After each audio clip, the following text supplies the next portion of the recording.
আসসালামু আলাইকুম। বাংলা সংবাদে সবাইকে স্বাগত জানাচ্ছি। আমি চিন্তিয়া হক। শুরুতেই সংবাদ শিরোনাম।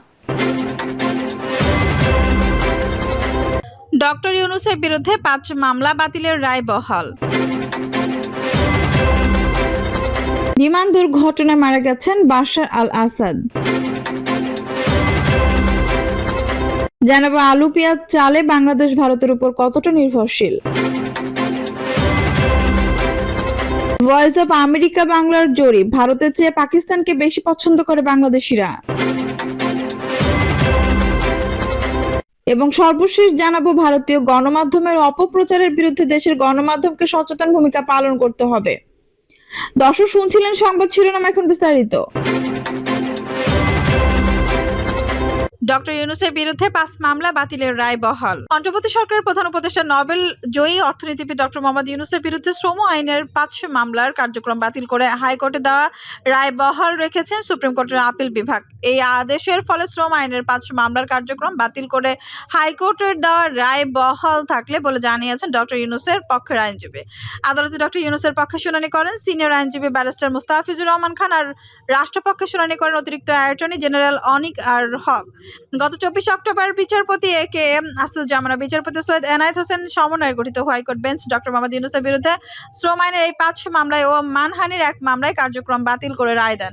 ডক্টর ইউনূসের নামে যখন শ্রম আদালতে পৃথক ৫টি মামলা হয় তখন তিনি গ্রামীণ টেলিকমিউনিকেশনের চেম্বারে ছিলেন। প্রস্তাবিত ট্রেড ইউনিয়ন ঘিরে কর্মী চাকরিচ্যুত অভিযোগ তুলে ২০১৯ সালে এসব মামলা করা হয়।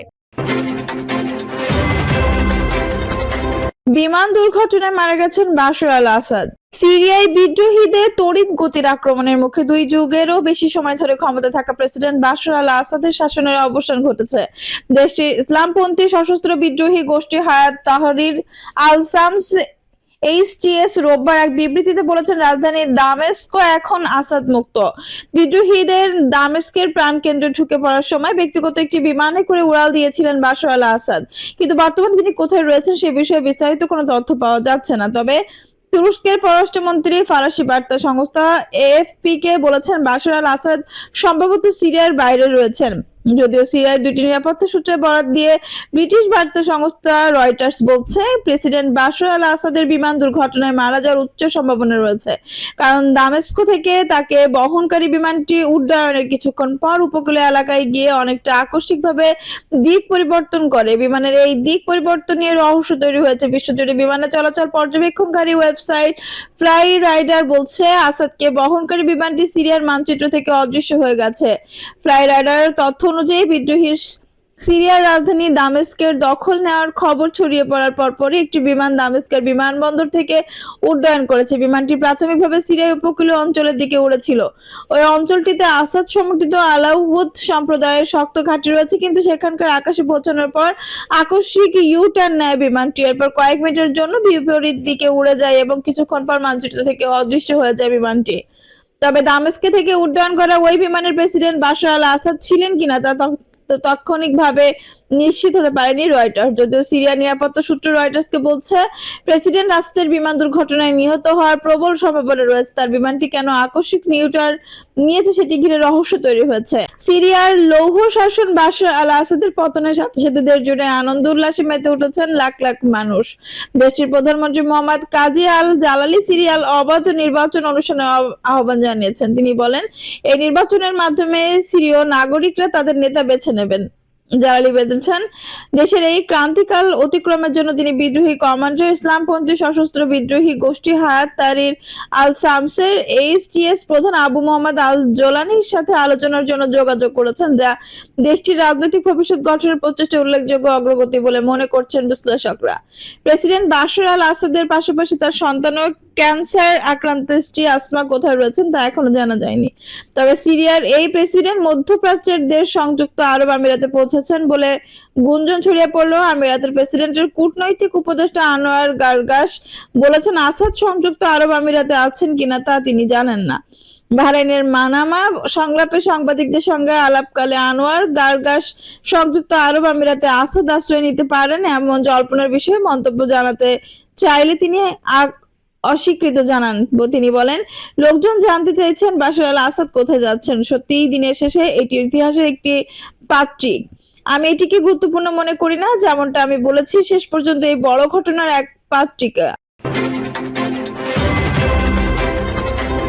আলু, পেঁয়াজ, চালে বাংলাদেশ ভারতের উপর কতটা নির্ভরশীল? আওয়ামী লীগ সরকার ক্ষমতাচ্যুত হওয়ার আগে ভারতীয় পণ্য বর্জনে ব্যাপক প্রচারণা দেখা দিয়েছিল। এবার ভারত থেকে বাংলাদেশে নিত্যপণ্য বিশেষ করে চাল, পেঁয়াজ ও আলু রপ্তানি বন্ধ করে দেওয়ার হুমকি দিয়ে সে দেশের এক রাজনীতিবিদ বক্তব্য দেওয়ার পর দুই দেশের বাণিজ্য সম্পর্কে বিষয়টি নতুন করে সংবাদ মাধ্যমে জায়গা করে নিয়েছে। রপ্তানি বিশেষজ্ঞ বা স্থল বন্দর বন্ধ থাকার মতো কারণে ভারত থেকে পণ্য আমদানি বন্ধ বা হ্রাস পাওয়ার ঘটনা নতুন নয়। তবে এবারের প্রেক্ষাপটে বাণিজ্য নয়, বরং রাজনৈতিক আলোচনাই মুখ্য হয়ে উঠেছে। গত সোমবার পেট্রোপোল স্থল বন্দরের কাছে বাংলাদেশ সংখ্যালঘুদের উপর নির্যাতন বন্ধ এবং চিন্ময় কৃষ্ণ দাসকে মুক্তির দাবিতে এক সমাবেশে পশ্চিমবঙ্গের বিজেপি নেতা শুভেন্দু অধিকারী ভারত থেকে আলু ও পেঁয়াজ আসা বন্ধ করে দেওয়ার হুমকি দেন। এতে আগে থেকেই আলোচনায় থাকা এই ইস্যুটি নিয়ে সামাজিক মাধ্যমেও তর্ক বিতর্ক বাড়ে। এদিকে বাংলাদেশের অর্থ উপদেষ্টা সালাউদ্দিন আহমেদ বলেছেন, তাদের রাজনৈতিক বক্তব্য যাই হোক, তাদের ব্যবসায়ীদের স্বার্থ দেখতে হবে, যে কারণে বাণিজ্যিক সম্পর্ককে প্রভাব পড়বে না বলে মনে করেন সালাউদ্দিন আহমেদ। ভারত থেকে সর্বশেষ অর্থ বছরের বাংলাদেশের আমদানির পরিমাণ প্রায় $11.5 বিলিয়ন। তথ্য ভারতের বাণিজ্য মন্ত্রণালয়ের। বাংলাদেশের রপ্তানিকারকদের তালিকায় চীনের পরই দেশটির অবস্থান, কিন্তু উল্লেখিত 3 পণ্য আলু, পেঁয়াজ ও চালের ক্ষেত্রে ভারতের উপর আদালতে কতটুকু নির্ভরশীল বাংলাদেশ? 2023 সালের আগে কখনো আলু আমদানি করা হয়নি। দেশটি বরং আলু রপ্তানি করত। দাম নিয়ন্ত্রণের জন্য ওই বছরের অক্টোবর প্রথমবারের মতো আলু আমদানির সিদ্ধান্ত নেয় সরকার। ভারতের বাণিজ্য মন্ত্রণালয়ের তথ্য বলছে, 2023-24 অর্থ বছর দেশটি থেকে 17 লাখ মার্কিন ডলার আলু আমদানি হয় বাংলাদেশে। ওই অর্থ বছরে বাংলাদেশে আলু উৎপাদনের লক্ষ্যমাত্রা ধরা হয়েছিল 1,16,00,000 মেট্রিক টন, উৎপাদন হয়েছে 1,06,00,000 মেট্রিক টন। বাংলাদেশ পরিসংখ্যান ব্যুরো BBS এর সাথে সমন্বয়ের মাধ্যমে প্রকাশিত কৃষি সম্প্রসারণ অধিদপ্তরের প্রতিবেদন থেকে এই তথ্য জানা যায়। তবে দেশে আলুর চাহিদা প্রায় 80 লাখ মেট্রিক টন, অর্থাৎ উৎপাদন চাহিদার তুলনায় কম নয়। আলু যেহেতু কোল্ড স্টোরেজে রাখা যায়, এই সুযোগটা ব্যবসায়ীরা কাজে লাগায়, মজুত করে রাখে, বলেছিলেন বাংলাদেশ কৃষি বিশ্ববিদ্যালয়ের কৃষি অর্থনীতি বিভাগের অধ্যাপক শাহনীন জাহান।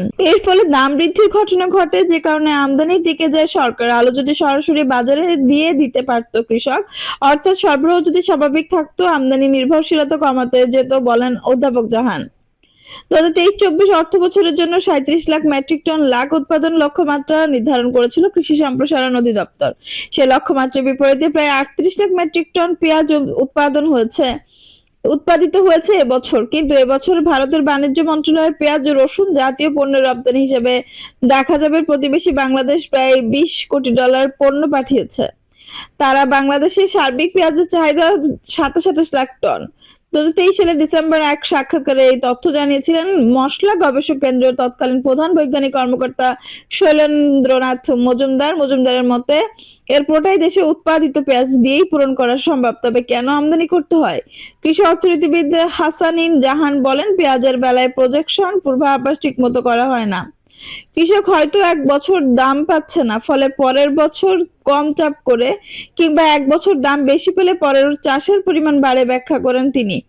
তথ্যের ঘাটতি না থাকলে এবং অন্তর্বর্তী সরকার সরবরাহ ও বাজার ব্যবস্থা তদারকি ঠিকমতো করা গেলে আমদানি এড়ানো যেত বলে মনে করেন তিনি। আওয়ামী লীগ সরকারের সময় দেশকে ধান চালের নিরিখে খাদ্যশস্যের স্বয়ংসম্পূর্ণ বলে দাবি করা হতো, কিন্তু তারপরে চাল আমদানি থেমে থাকেনি। ভারত থেকে বাংলাদেশ চাল আমদানির তথ্যে বছর ভিত্তি ব্যাপক পার্থক্য দেখা দেয়। এক এক বছরে আমদানি পরিমাণ এক এক রকম। ভারতের বাণিজ্য মন্ত্রণালয়ের তথ্য বলছে, 2023-24 অর্থ বছরে $1.5 কোটি চাল রপ্তানি করা হয়েছিল বাংলাদেশে। তবে এর আগে অর্থ বছরে $31 কোটি চাল বাংলাদেশে রপ্তানি করা হয়। সর্বশেষ অর্থ বছরে কৃষি সম্প্রসারণ অধিদপ্তর নির্ধারিত লক্ষ্যমাত্রা ছিল 4,34,00,000 মেট্রিক টন। উৎপাদন হয় 4,20,00,000 মেট্রিক টন। জাতিসংঘের বাণিজ্য বিষয়ক ডেটাবেজ অনুযায়ী 2023 সালে বাংলাদেশে $8 কোটি বেশি চাল রপ্তানি করেছে ভারত। পরিবর্তনের দিক থেকে 2,15,000 টন প্রায় ভারত ছাড়াও ভিয়েতনাম এবং থাইল্যান্ড থেকে চাল আনে বাংলাদেশ। যুক্তরাষ্ট্রের কৃষি বিভাগ USDA থেকে গত এপ্রিলে প্রকাশিত এক প্রতিবেদনে পূর্বাভাস করা হয়েছে, আগামী অর্থ বছরে বাংলাদেশের চালে আমদানি শুল্কের জন্য কাছাকাছি নেমে আসতে পারে। চলতি বছরের বোরোর ভালো ফলন এবং আউশ আমনের পরিবর্তন মৌসুমের কথা বিবেচনা নিয়ে সংস্থা বলছে, 2023-24 অর্থ বছরে 50,000 মেট্রিক টন চাল আমদানি করতে পারে দেশটি। বোরোর ভালো উৎপাদনের কথা উল্লেখ করে কৃষি অর্থনীতিবিদ হাসানীন জাহান বলেন, সমস্যাটা হয় ডিস্ট্রিবিউশন। পর্যায়ে মজুতদারি ঠেকিয়ে সরবরাহ ব্যবস্থা মজুত করা গেলে চালের মূল্য বৃদ্ধি বা যোগান সংকট মোকাবেলা করা সম্ভব বলে মন্তব্য করেন।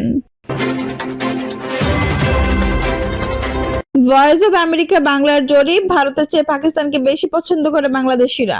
ভারতের চেয়ে পাকিস্তানকে বেশি পছন্দ করে বাংলাদেশে। সম্প্রতি ভয়েস অব আমেরিকা বাংলার জরিপে উঠে এসেছে বাংলাদেশের 59% মানুষ পাকিস্তানকে পছন্দ করেন, ভারতের পছন্দ করেন 53.6%। জরিপের ফলাফল থেকে দেখা যায় বাংলাদেশে ভারত ও পাকিস্তান উভয়েরই একটি ইতিবাচক ভাবমূর্তি রয়েছে এবং দেশের মানুষ অন্যান্য উন্নয়ন সহযোগী দেশের সম্পর্ক ভালো করার ভালো ধারণা পোষণ করেন। অক্টোবর 13 থেকে 27 তারিখ ভয়েস অব আমেরিকা দেশব্যাপী এই জরিপ করে। দর্শক, এই ছিল এখনকার সর্বশেষ সংবাদ। নিউজটি ভালো লাগলে অবশ্যই একটা লাইক দিন, কমেন্টে আপনার মূল্যবান মতামত জানান। সবসময় আমাদের পাশে থাকতে সাবস্ক্রাইব করে বেল বাটনটি অন করে রাখুন। ধন্যবাদ।